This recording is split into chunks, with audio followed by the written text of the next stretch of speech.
Welcome back to the Sports Source. This segment of our show brought to you by Southeast Termite and Pest Control. Fast facts about mosquitoes, folks. 1, they breed near water. 2, they like shaded areas away from the hot sun. 3, they feed close to their home. They feed in that area next to their water, next to the shade. 4, Southeast Termite and Pest Control can kill the mosquitoes in your yard. 5, that means your neighbor's mosquitoes will stay close to their homes in his yard and eat him. So take care of yourself. To heck with your neighbor. You kill the mosquitoes in your yard by calling Southeast Termite and Pest Control. More than likely, his are going to stay and feast on him. You don't worry about your neighbor's mosquitoes. Call Southeast Termite and Pest Control. All right. University of Tennessee commissioned an outside study to show just how much of an impact the UT Athletic Department has on Knox County and the state of Tennessee as a whole in terms of economics. The findings, let's go ahead and put some of these up. Turning orange to green there. UT Athletics generates $463 million annually for the state of Tennessee. That's not counting what it generates inside the county of Knox, $618 million here locally. Supports 4,400 jobs in Tennessee, supports 6,500 jobs here in Knox County. Has a $42 million impact on Tennessee per home football game. Keep that in mind. $42 million worth of economic impact for a local football game, for a football game locally. All right, next one. Overall impact to Tennessee by sport, not a surprise here. Football is worth $355 million annually. That drops to $89 million annually for men's basketball, which drops to women's basketball $23 million annually. Here's the thing. Everybody's been running this story. Everybody's talking about the numbers. Okay, UT commissioned this study. Why did they commission this study? I'm a cynic. All right, I try and think, okay, why would somebody do this? What is the purpose of just releasing this? We all know Tennessee isn't a big fan of the entertainment tax that Knoxville slaps on their ticket sales.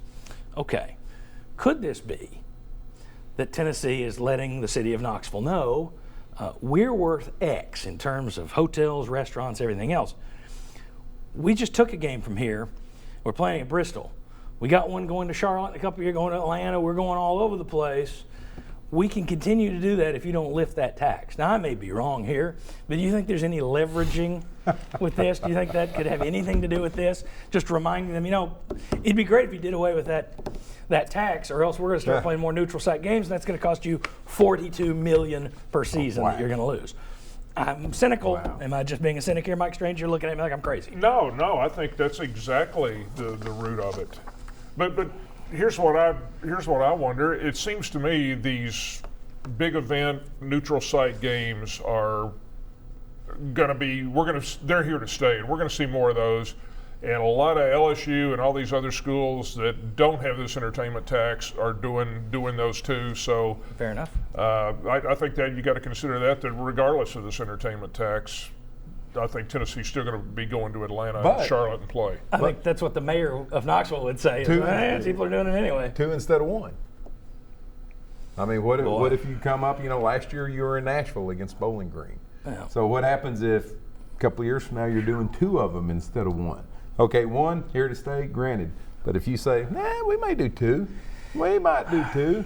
Now does it change the game a little bit? I think that'd be a bluff because, boy, at some point if you do that, you're then losing your season ticket. That's true. But in terms of a bluff, if the city and UT are playing chicken, that's where UT may go. Yeah, and big-time college football programs are going to listen to wherever the money is, right? Yeah. Tennessee's opener this year is on a Thursday night. Why? ESPN calls and says, hey, what do you think about a Thursday night game? So if the money is there and they find a better option, they'll still, as the money continues to grow and there's the competition between conferences for it, they'll do it. Chuck, your thoughts? I think, yes, you're exactly right. And if I'm the University of Tennessee, I'm pushing this pretty hard. And I'm saying, who else pays this high of a tax that you have for years and years and years? So at some point you've got to say, what is it, good for the goose is good for the gander? Is that both work together instead of saying $42 million a home game? Is that what I saw, John? Yes. That's pretty big when you start shopping that around. Yeah. Did you have something you wanted to throw in there? No, but to piggyback on Chuck's point, how many businesses, if they came to Knoxville, would generate $42 million over the course of a year? Exactly. Let alone a weekend.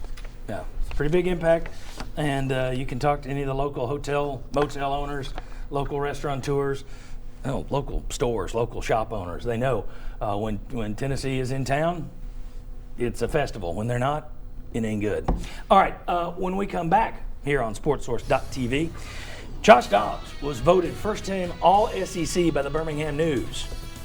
Did they get it right? We'll discuss going back.